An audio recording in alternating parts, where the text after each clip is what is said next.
Simula sa araw nito, itigil ninyo lahat ang aktibidad na may kinalaman sa Pogo. As simple as that. Hindi po ba, akala ko ba nag-issue na kayo ng order sa kanila? Dapat sana po, kinabukasan, isinara na po ninyo lahat ang mga Pogo para walang problema. Hindi ba dapat ganun po yung inaasahan ng ating mamamayan, Mr. Chair? It is important to note that Pogo is a national threat to the Philippine economy, and therefore Pogo is a national threat to our national security. With 0.05 contribution to our GDP, which is nothing compared to the horrible impact and corruptible consequences of these criminalities, such as Pogos having been linked to crimes of human trafficking, money laundering, tax evasion, etc., and it hurts our Philippine economic rating. Ano yung mga programa ngayon na ginagawa para doon sa mga nirig na Pogo, tapos may mga kababaihan na involved? Ano na ang programa ng gobyerno dito, Mr. Chair? PAGCOR po ba, ito po yung kasunod, PAGCOR po ba ang nag-suggest sa Pangulo na hanggang May 31? At ano po yung mga kadahilanan bakit kailangan po natin extend ng napakatagal hanggang May 31? Samantalang alam naman po natin that the gains of Pogo is outweighed by the social cost. Yung mga naunang nagtanong po sinabi na yun. Ano po ba yung mga kadahilanan, ma'am?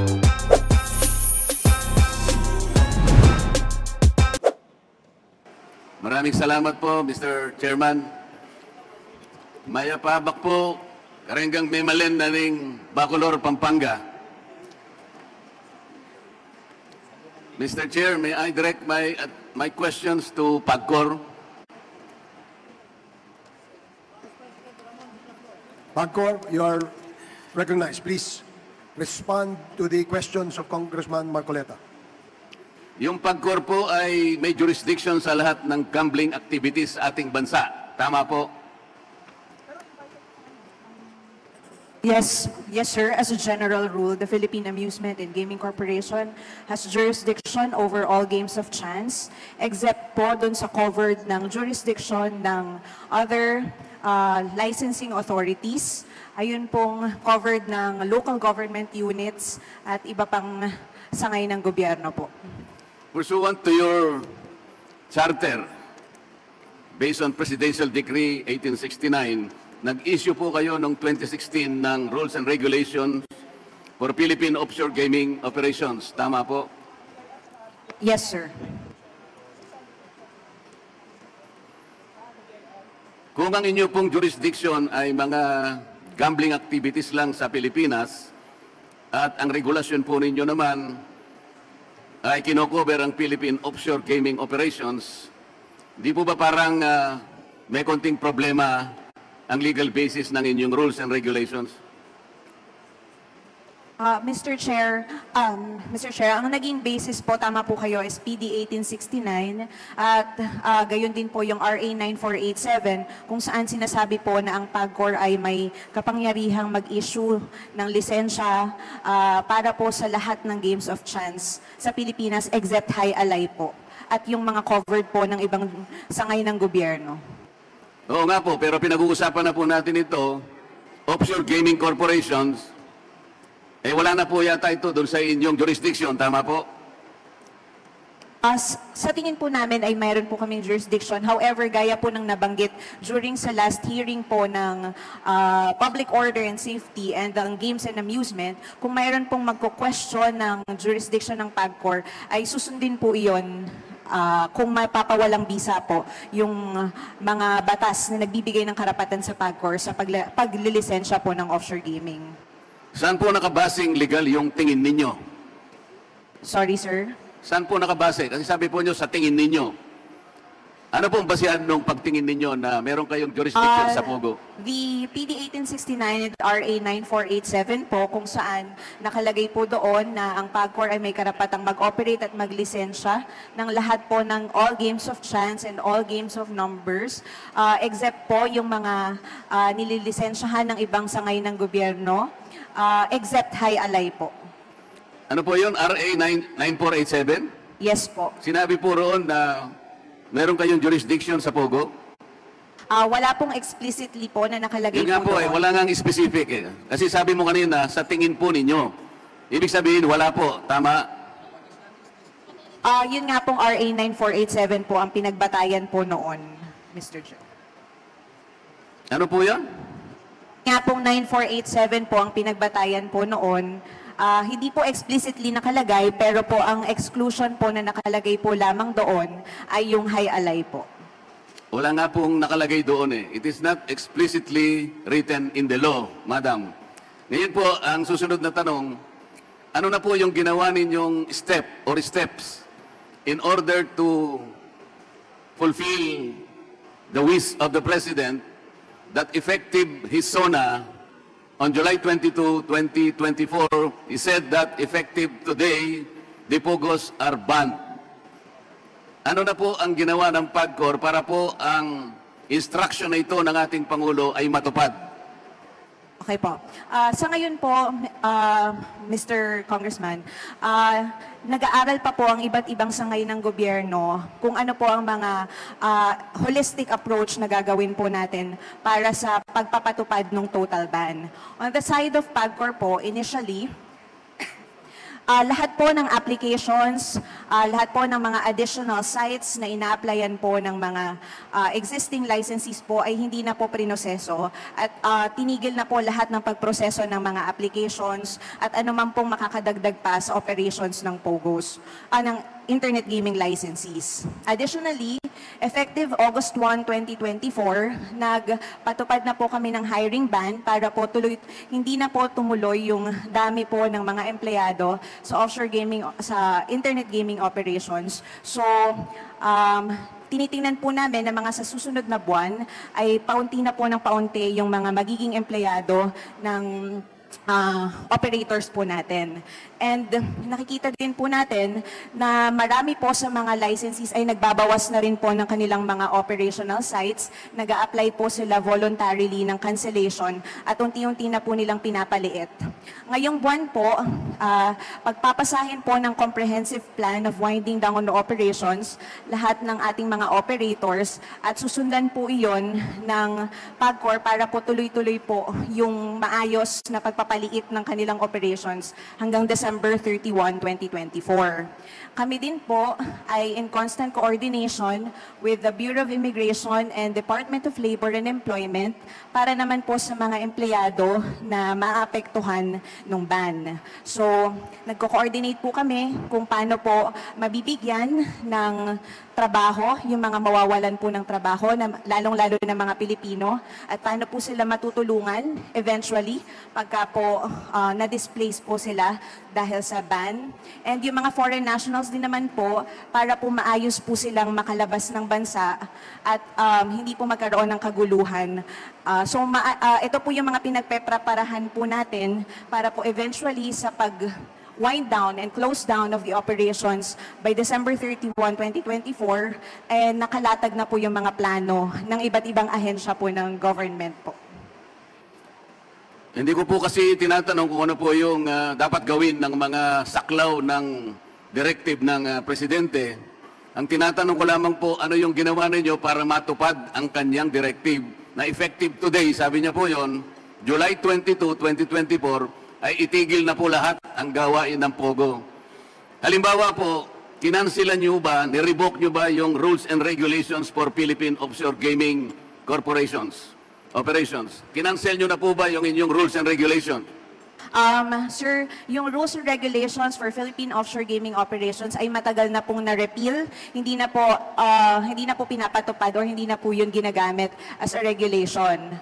Sa ngayon po, sir, ang naging directive po kasi ng Presidente is na-ban na po yung POGO ng July 2022 and inaatasan po ang PAGCOR na i-wind down po yung operations by December 31, 2024. Yung existing rules and regulations po namin, patuloy pa rin po namin pinapatupad pero hindi na po nagdadagdag, hindi na po nag-i-issue ng lisensya ang PAGCOR patungkol po sa internet gaming license po.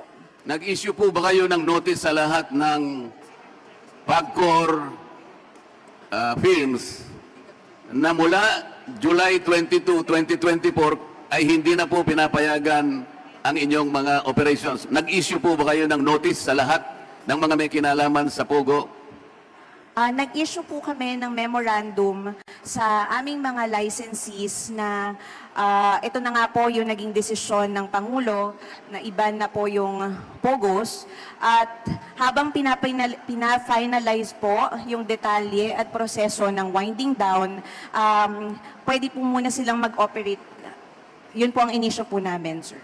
Please wrap up, So, Congressman Mr. Marcoleta. Chair, binago po ninyo ang utos ng Pangulo. Ang sabi ng Pangulo, wala pong masyadong simple po yung sinabi niya.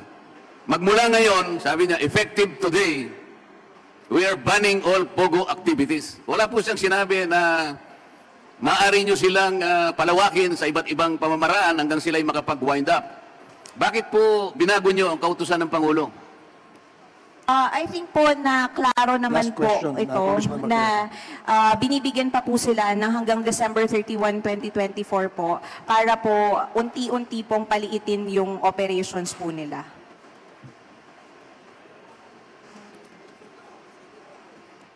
Mr. Chair, hindi po maliwanag yung sagot nila.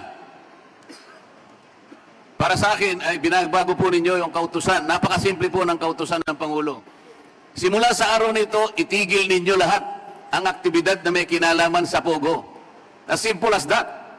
Hindi po ba, akala ko ba nag-issue na kayo ng order sa kanila? Dapat sana po, kinabukasan, isinara na po ninyo lahat ang mga POGO para walang problema. Hindi ba dapat ganun po yung inaasahan ng ating mamamayan, Mr. Chair?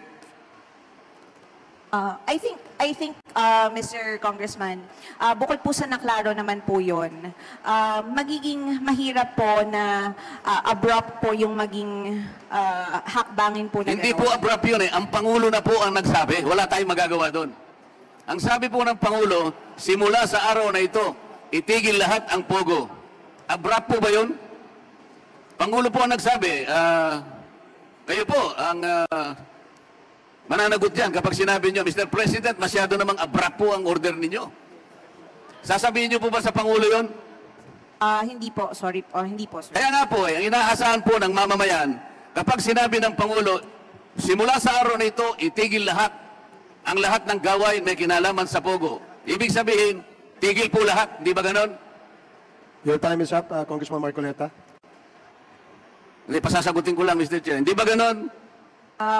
Sa tingin ko naman... Dapat ganon, di ba? Sir, liliwanagin ko lang po na naklaro naman po na hindi pa po nung araw na yon mahihinto muna yung operations, kundi bibigyan pa po sila ng pagkakataon na i-wind down po yung operations nila hanggang December 31, 2024. Wala po ako narinig na ganon mula sa Pangulo, Mr. Chair. Okay, please ask the same question on the second round. Thank you, Congressman Marcoleta. The next interpolator is from the minority. Representative Franz Castro, you're recognized. You have 5 minutes. Thank you. Thank you, Mr. Chair. So, yung mga questions ko po. So, nandiyan po ba yung DOLE, BI, and PISA? TESA? Mr. Chair. May representative po Bureau ba? of Immigration. BI. Can you Bureau of repeat the question? Immigration, Bureau of Immigration, DOLE, and PESA. Yes, please proceed. Okay. So, ang question ko po ay para doon sa BI, pwede rin sumagot ang DOLE at saka yung PESA and other economic zone. So, pagpasok po ba ng ating mga workers na galing sa ibang bansa? So, meron po ba tayong, meron po ba silang mga sinubmit na mga working visa or working visa or working permit sa BI po? Madam Chair, karamihan po ng mga POGO workers, when they arrived here, they were using the regular temporary visitor visa, and then dito po sila nagko-convert ng working visa. So wala po ba ni isa na pumasok sa ating bansa na talagang mag-work sila dito at meron silang mga visa? Nung pumasok po sila dito, kung mga restricted national po sila like Chinese or Indian, bibigyan po, may dala po sila mga entry visa issued ng ng DFA, ng mga consulate natin. So ano po yung visa nila, Mr. Chair? Ang tawag po doon ay temporary visitor visa. So pag temporary visa, Mr. Chair, mga ilang buwan lang dapat sila andi dito? Ang initial po na bibigay sa kanila is 3 months kapag may binigyan sila ng 3 months po kapag may entry visa po sila. Okay. So yan po yung common na mga visa na natatanggap natin na pumapasok dito. So Pag mga restricted po, kasi pag mga non-restricted na tinatawag, yung mga Europeans, Americans, hindi na po nila kailangan ng entry visa. So passport lang po, ina-admit na po natin sila. Okay. So, Mr. Chair, parang very general, no, yung sagot. So, can we have a report? No?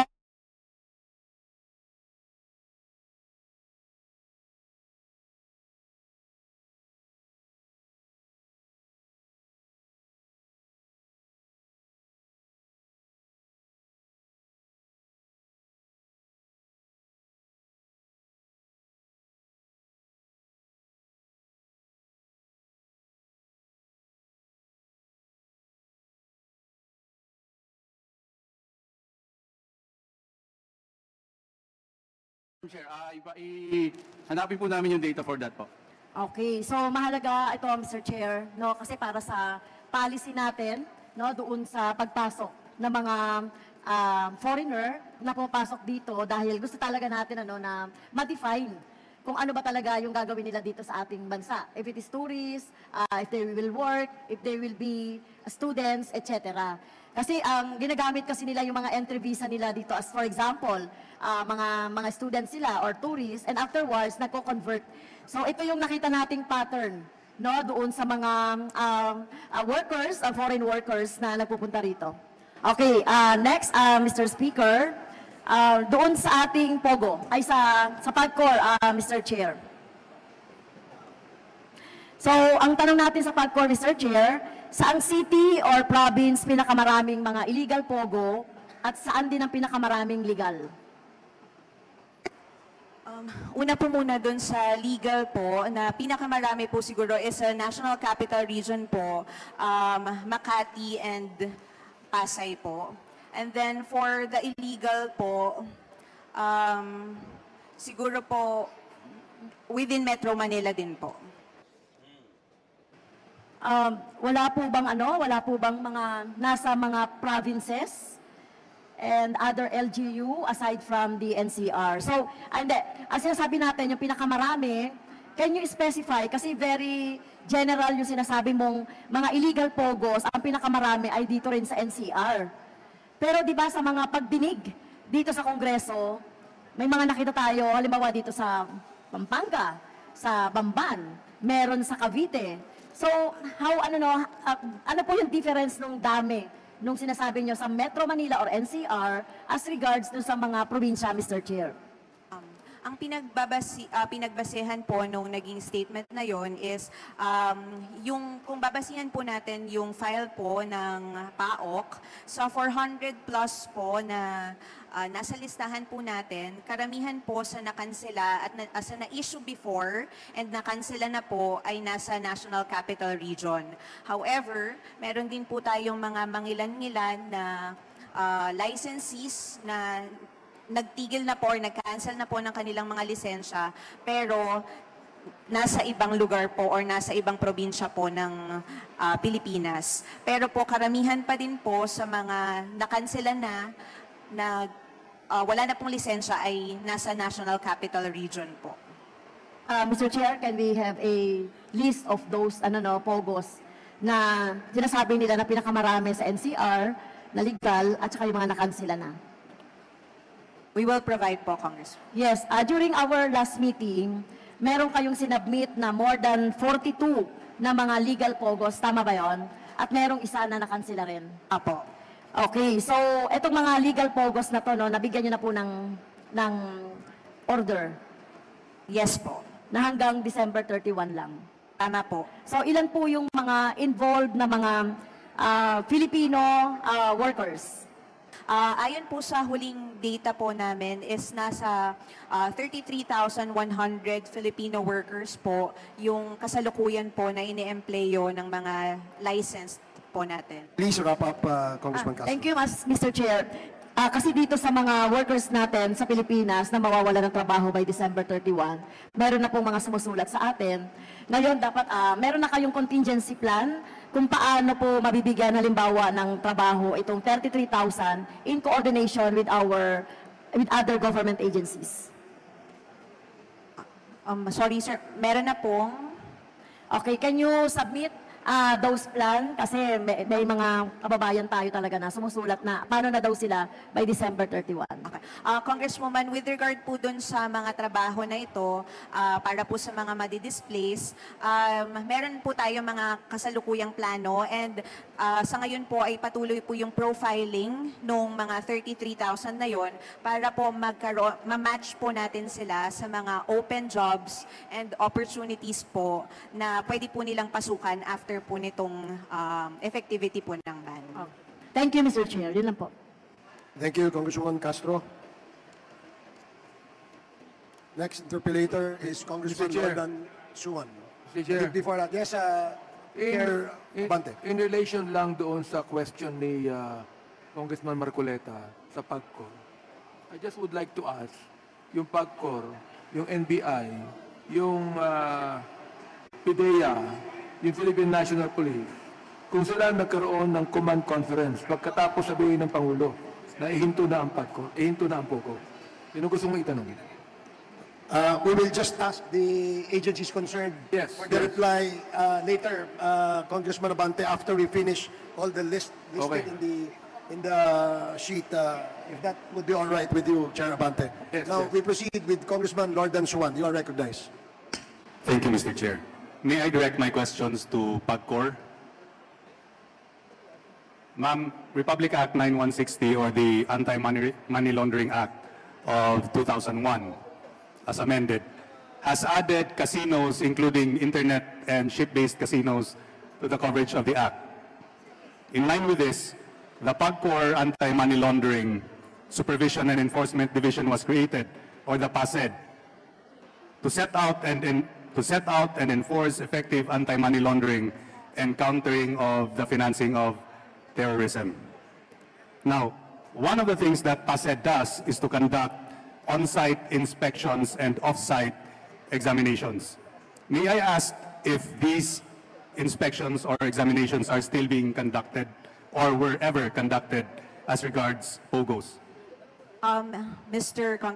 Chair, yes, the PASED po conducts on-site inspections po to the internet gaming licensees.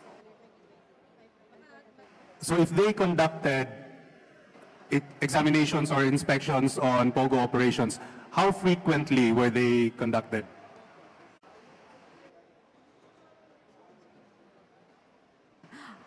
Mr. Chair, I'm not really familiar po kung gaano ka-frequent po nila ito ginagawa, but we can submit po reports on the result of the on-site checks conducted by the PASED po. Yes. Can you also include the manner in which such examinations were conducted, how often, and the time when these inspections were started in our country? Will do po. On another note, on pages 35 to 40 of PAGCOR's Citizens Charter Handbook, there is a checklist of requirements which must be complied with by applicants in order for them to be granted an internet gaming license. And one of these requirements is the result of evaluation conducted by an accredited probity checker. An accredited probity checker of the OGLD, or Offshore Gaming Licensing Department of the PAGCOR. Now, according to the Internet Gaming Definitions Regulations of PAGCOR, a probity checker is an entity who is responsible for the verification of the identity of applicants and to include all officials of the corporate applicant, their finances, their integrity, competency, and criminal associations. May we know who these checkers are, these probity checkers? Right now, sir, we have 2 probity checkers duly published in our website. It's the Pacific Strategies and Assessments Company and the Filipino Incorporated po. So, do you have a list of which probity checker or checkers were assigned to what particular POGO? Yes, sir. Okay. Can you please furnish us a list of the identities of these probity checkers and what POGO they were assigned to? Will do po. Thank you. And my last question, Mr. Chair.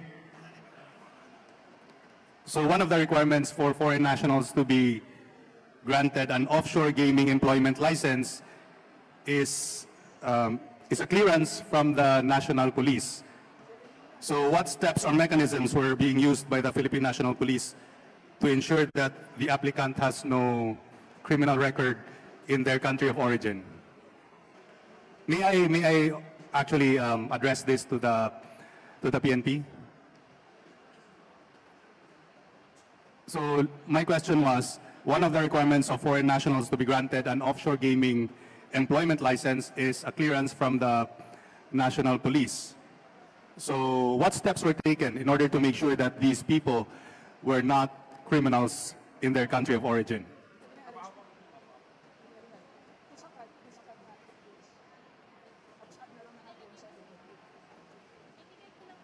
PNP?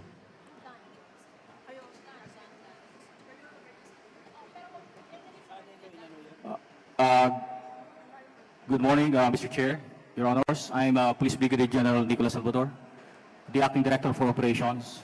Pertaining to your questions, Your Honor, the PNP doesn't have the mandate with respect to requiring foreign nationals, especially with respect to national police clearance. And I believe that is the mandate that will come from the Bureau of Immigration, Your Honor. Thank you. Thank you for that clarification, sir. I'm done. Thank you, Congressman Suwan. The next to interpolate is our Deputy Speaker, Antonio Tonipet Albano. Thank you, Mr. Chair. It is important to note that POGO is a national threat to the Philippine economy, and therefore POGO is a national threat to our national security. Let me state that the Congress right now, you can see most of the red leaders of almost 100 leaders of Congress here, because we want to know for sure whether or not we can defeat this kind of criminality that is in our country. Is elucidating what the threat is to our Philippine economy. Secretary Ralph Recto and DBM Secretary Mina has said that our second quarter growth is 6.5%, that the economic gains only is very minuscule with POGO, with 0.05 contribution to our GDP, which is nothing compared to the horrible impact and corruptible consequences of these criminalities, such as POGOs having been linked to crimes of human trafficking, money laundering, tax evasion, etc., and it hurts our Philippine economic rating. And now I'd like to direct my question to the Anti-Money Laundering Council, who is represented here. Amlak? Amlak, please identify yourself. Good morning, Mr. Chair. I'm Attorney Eranio Dumale, Deputy Director for our Financial Crimes Investigation Group. Attorney Dumale, is it true that because of this POGO, we are now under the watch of the international credit rating community and we could be blacklisted if this goes on? Mr. Chair, the matter regarding POGOs and... Can you speak louder because there's an echo? Yes, sir, Mr. Chair, it's among the matters that are being monitored by the Financial Action Task Force. It's included in among our action plan items, Mr. Chair. And what is our status of our credit rating now? Does this affect our, of course, economic security when AMLAC and the world is looking into the anti-money laundering activities that are happening in the Philippines due to POGO? Mr. Chair, with respect to that monitoring by the Financial Action Task Force, we have already reduced from 18 to 3 our remaining action plan items, Mr. Chair. And have we answered at least, have you explained to the international community that we are doing something about it so that we cannot be blacklisted? Yes, Mr. Chair, we are making progress in our mutual evaluation. We are making progress on that, Mr. Chair. And we are reporting on a regular basis to the Financial Action Task Force, Mr. Chair. Thank you for your answer.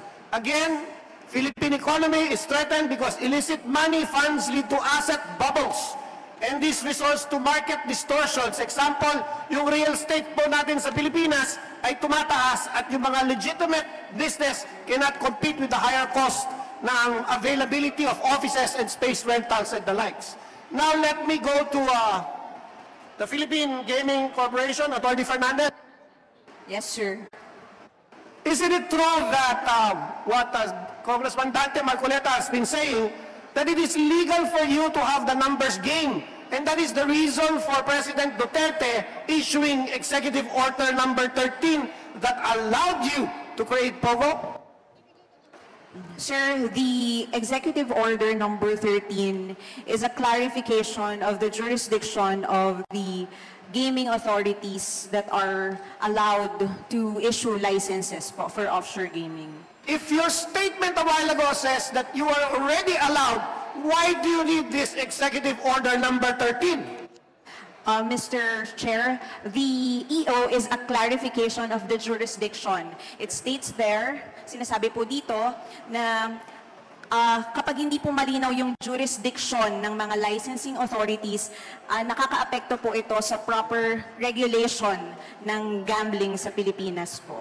Then with your May statement, you are admitting to this body that the illegal POGOs within your jurisdiction or not within your jurisdiction is false and should be illegal and should be curtailed. Because you are saying it needs clarification. A while ago you were saying it does not need clarification because RA 947 already allows you for that. What can you say? Sir, RA 9487 allows PAGCOR to issue all licenses, and then the EO 13 clarifies po the jurisdiction of PAGCOR, CEZA, AFAB, and APECO in the issuance of these licenses. But the executive order cannot supersede the law. This is why there is a separation of our duties. It is only Congress who can allow that and not a mere executive order. Is that correct? Yes, sir. And that's why I told you, with your statement right now, you are saying that EO 13 is illegal, and this should be the basis for you to stop POGO as soon as possible, even with the legal POGOs that are actually winding up until December. Thank you very much for that clarification. And I would like to say also that the POGOs have hurt Region 2 because of the CEZA. CEZA is the only one allowed in Congress as a law to create legal numbers games and electronic gaming. And that's why that EO 13 was issued. May I now ask you, is the EO 13 now been cancelled in Malacanang as per the statement that from now on PBBM says in July 22 that POGOs are banned? Sir, I don't have sufficient knowledge po kung kanselado na po yung EO 13 po by that pronouncement, sir. I cannot answer po. All right, but motu proprio, Mr. Chair, we can see that since her statement is saying that it is illegal, it is non-existent in itself. If I may, Mr. Congressman, I think I could not declare something illegal. So it would be in the proper forum po, in the proper courts po that could declare the executive order illegal. Well, nonetheless, you've already explained that it is illegal. Third, fourth, itong majority na criminal activities natin, Mr. Chair, associated to POGOs have been traced to organized criminal syndicates, often involving foreign nationals and Filipino nationals, particularly Chinese. Mr. Chair, may this representation be allowed to ask the Chair himself, all these people from Catherine Casarandoong, Dennis Cunanan, all these individuals linked to POGO corporations, mukhang pare-pareho ba lahat sila? Well, if you wish to solicit the reply of the Chair, Deputy Speaker Albano, yes, they are all connected to POGOs, both in Banban and in Porac, Pampanga. Deputy Speaker Albano, and you have, please wrap up, you have 1 more minute left. Yes, and this is therefore what I'm saying. Since this is a threat and we already know these people, may we ask this committee to empower itself and ask for a watch list from the Bureau of Immigration, if someone is here from the Bureau of Immigration, to see whether or not these people are here, especially that they did not attend and we are issuing a show cause order, Mr. Chair. Yes, Your Honor, that's the reason why the committee has invited all these personalities, not just to shed light, but to for the committee to be able to ferret out the truth as far as their involvement in the crimes that was listed under the operations of illegal pogos, Your Honor. Thank you, Mr. Chair. Just to wrap up, I repeat, Pogo is a national threat to our Philippine economy, and therefore Pogo is a national threat to our national security and has to be stopped. Thank you, Mr. Chair. Thank you very much, D.S. Albano. The next to interpolate is our representative from the minority, Congresswoman Arlene Brosas. You are recognized. You have 5 minutes. Thank you, Mr. Chair. Maraming salamat, Mr. Chair. Mr. Chair, gusto po nating malaman kung nakailang raids na ba ng Pogo na isinagawa ang mga authorities, Mr. Chair. Do you have that figure? Siguro, Mr. Chair, ang makakasagot nito ay PAGCOR din ba? Or ano? Meron ba kayong data kung kailan kayo, kung ilan at when did you start taking action on Pogos with alleged illegal activities?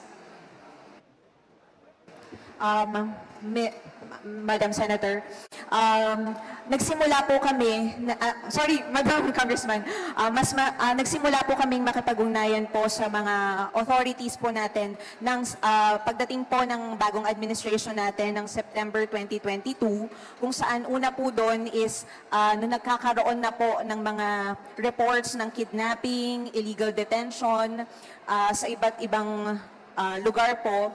Nagkaroon po at nagpatawag po agad ang PAGCOR ng isang meeting para po nandoon yung mga law enforcement agencies natin and mga licensees natin para po simulan yung changes doon sa mga at bigyan sila ng warning na hindi po dapat nagkakaroon ng ganitong mga activities. But with regard po sa number of raid operations, sa tingin ko po PAOK can best or can accurately give po the numbers of operations.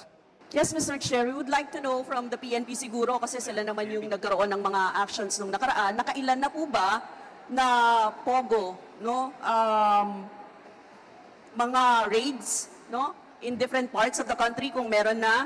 Tapos ilan siguro i-connect ko na yung pinaka-frequent na illegal activity na ginagawa and which basically involves women, mga kababaihan po. Yun po yung gusto naming malaman dun sa mga raids na ginawa, ilan ang mga kababaihan na involved. Thank you. Yes, Mr. Chair, Your Honors, for the PNP, based on our record, since January 2016 to July 31, 2024, we have recorded a total of 152 cases. These are all Pogo-related incidents, Your Honor.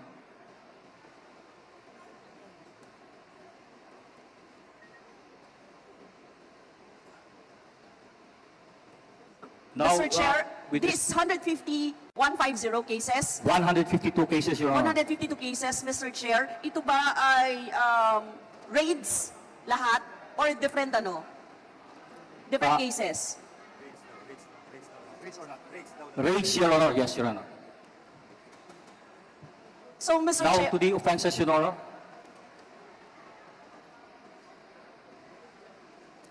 We have the following. For kidnap for ransom, we have 43.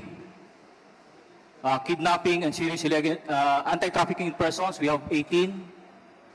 Kidnapping and serious illegal detention, we have 18.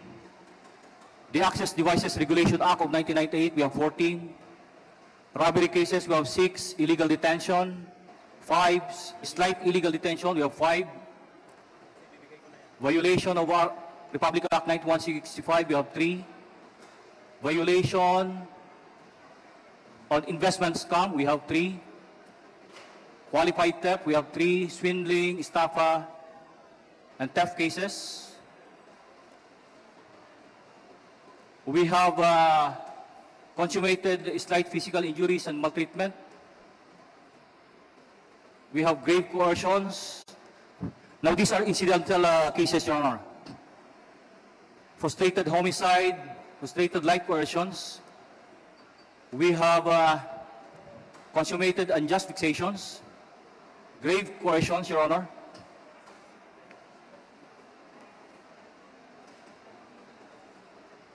That's so far, Your Honor, those are the cases, Your Honor. Mr. Chair, sa list po ninyo, alin ang pinaka-frequent? Ano yung pinaka-madalas? No? Yung 43, ano yon? Anong case yon? Kidnapping for ransom and the Anti-Human Trafficking in Persons, Your Honor. Anti-Human Trafficking in Persons Act. So mostly po, may mga kababaihan dyan. So ilan po yung total ng mga biktima ng sex trafficking? Batay sa rate ninyo, sa 152 cases lang, Mr. Chair. I don't have the further breakdown, Your Honor, but we will check and we will submit this list, Your Honor. Thank you. Is it 100, 1,000? Gaano po karami? Tulad po na nabanggit po namin, wala po kaming breakdown ng cases when we talk about sexual violence. But we will just check, Your Honor, and we will submit you the data. So, Mr. Chair, kailangan natin nung breakdown nito kasi yung gravity ng ginagawa, lalong-lalo na kung human trafficking, ang mga cases nito, sex trafficking ang mga cases nito, kailangan malaman po natin yon. Kasi yun yung sinasabi natin na ang tindi talaga ng social cost sa atin nitong POGO. No? Now, I would like to ask, meron bang mga kinasuhan na, particular sa sex trafficking? At ano na ang mga status nito, Mr. Chair? As I have mentioned, Your Honor, we do not have the specific status of cases, but if you would allow us to submit this later on, we will just check with the Directorate for Investigation, Your Honor. Thank you. Mr. Chair, as simple as bilang ang tinatanong natin. Ngayon, hindi pa po ako nagtatanong, Mr. Chair, kung ano na ang ginagawa after ng POGO raids. Kasi definitely, kailangan po niyan ng processing sa trauma, lalo na ng mga kababaihan. Now, what is the authorities doing right now para doon sa mga, lalo na dito sa 152 cases na sinasabi ninyo, may psychological relief ba sila? Anong mga legal measures ang ginagawa ngayon para sila ay matulungan? Lalong-lalo na yung mga kababaihan na may mga cases ng ganito. Kasi alam niyo naman po yun, hindi biro ang mga cases ng rape, sex trafficking, human trafficking, torture, etc. Ano na po ang measures na ginagawa ngayon kaugnay dyan? Hindi po pwedeng magsabi lang tayo na no, i-ban natin, kundi kailangan i-secure din natin yung safety at saka yung pangangailangan ng mga victims na ito, Mr. Chair. Ano po yung program ngayon na ginagawa, specific ng government, para doon sa mga biktima, lalong-lalo na ng sex trafficking, human trafficking, etc. No? Masasabi niyo po ba sa akin kung ilan ang may kaso ngayon on sex trafficking dyan? Your Honors, we can only speak for the law enforcement, but as to the programs that you were mentioning, normally when we talk about raids, it is a joint or composite operations, and normally we have the Women's and Children Protection Center that are included in the units, and they believe they have all the necessary measures with respect to coordination to the appropriate agencies, Your Honor. Thank you. Mr. Chair, pasubmit na lang yan. Last question. Yes, Mr. Chair, pasubmit po tayo dahil sa law enforcement, sila naman yon. Pero Mr. Chair, sana masagot ako, ano yung mga programa ngayon na ginagawa para doon sa mga ni-raid na POGO, tapos may mga kababaihan na involved, ano na ang programa ng gobyerno dito, Mr. Chair?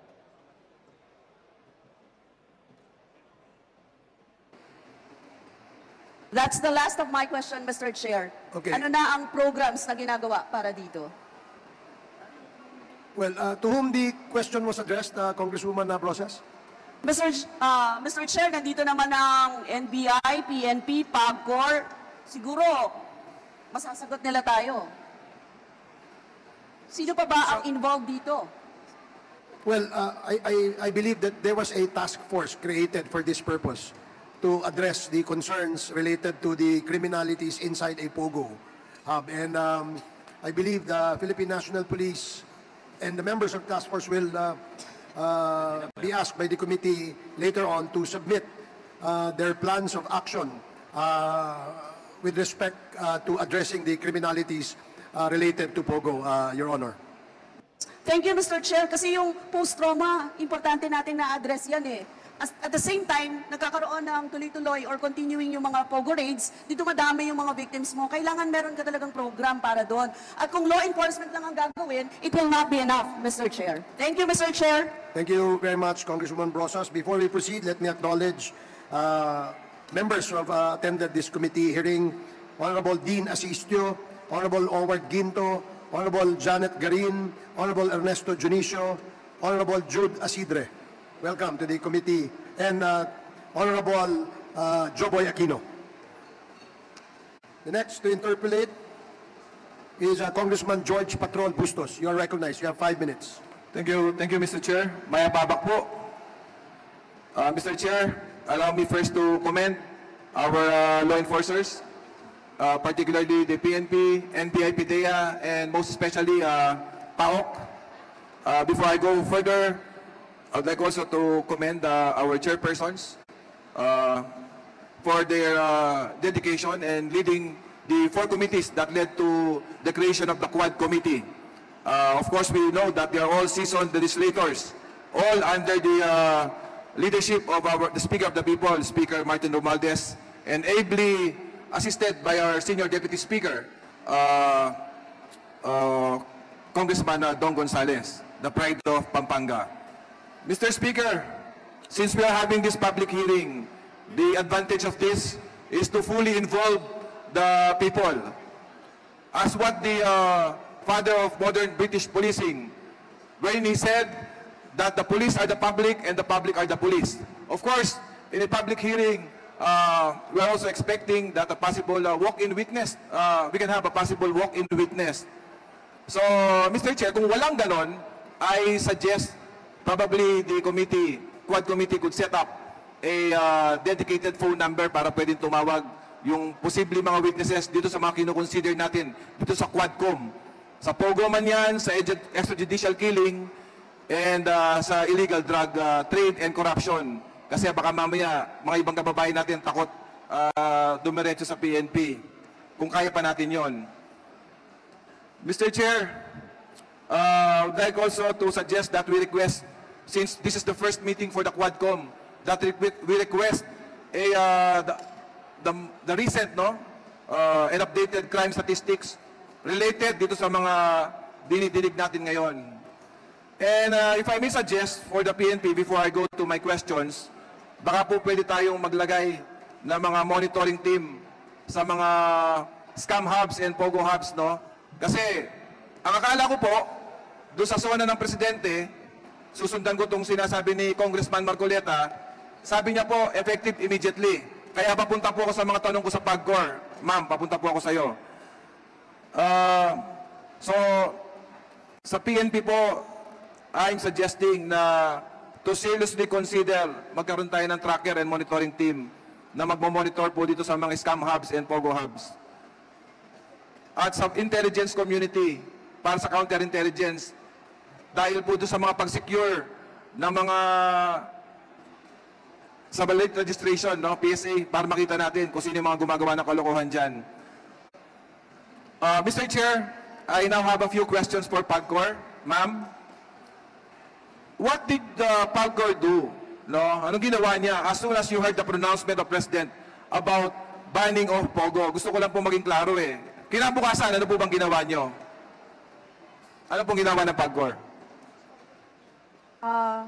Gaya po ng nabanggit ko po kanina, nagpadala po kami ng notices po sa aming mga licensees.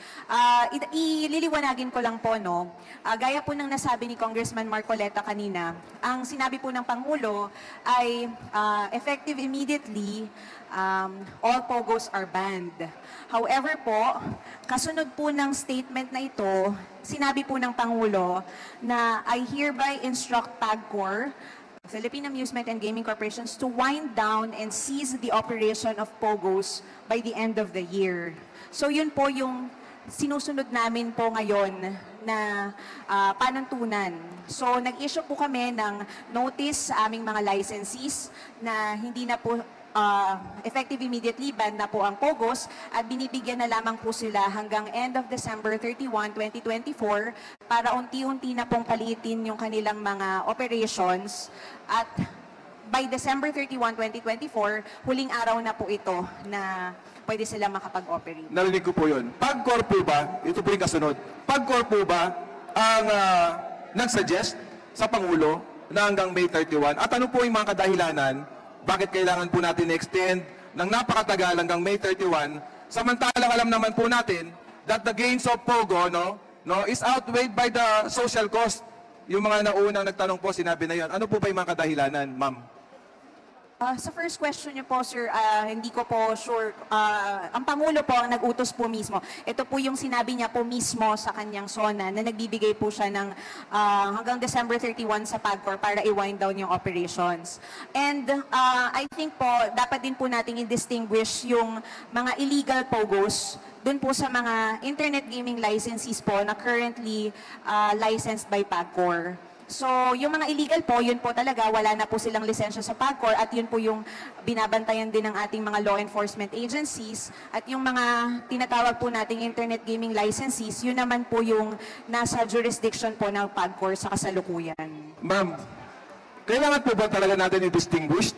Eh, siyempre, automatic po yun. We're just referring doon sa mga POGO hub na legal. Naturally, logically, kapag illegal, naturalmente, hindi kasama po yun. Tama po ba? Hindi po. Ang sinasabi ko po, for the ban, kasama po lahat na POGOs and internet gaming licensees. However po, ang PAGCOR po bilang regulator ay meron lamang pong jurisdiction sa mga internet gaming licensees. Kaya po ito po yung sakop ng winding down and cessation of operations by December 31, 2024. Yung mga illegal naman po, wala pong lisensya sa PAGCOR, ngayon, kahit ngayon po, pwede na po silang hulihin dahil wala po talaga silang authority o wala po silang karapatang mag-operate ng gambling or anuman pong negosyo dito sa Pilipinas po. Last question, Congressman. Ma'am, dalawa na, bibilisan ko to. Dalawang beses ko po narinig sa inyo yung winding down. Ano po talaga yung context nito? Para klaro po, lalo na sa law enforcement arm. Winding down po is pagpapalit na po ng operations, unti-unti na po nilang babawasan po yung kanilang mga hanggang sa tumigil na po silang mag-operate. With that clarification, meron po ba kayong clear and direct communication with the PNP kung ano naman po ang magiging role nila since ganyan na po yung position natin para klaro din po sa kanila? Okay, sa ngayon po kasi ay binubuo pa lamang po yung buong team, yung task force or working group po na maghahawak po ng transisyon. Pero inuuna na po natin dito yung mga pag-aaral po sa mga madi-displace na workers. And then po, susunod po dito is yung mga karampatang pong susunod na hakbang para po sa mga law enforcement agencies naman po natin na katulong nating magpapatupad nung paghinto po ng operations ng lahat ng mga POGOs by the end of the year. So, kapag po meron na pong ginagawa pa lang po ito, magsusumite po kami ng update sa committee ng mga progress po and ng mga steps po and procedures na susundin po nung committee kapag po nabuo na po ito. Thank you, Mr. Chair. I'll just ask questions for the second round.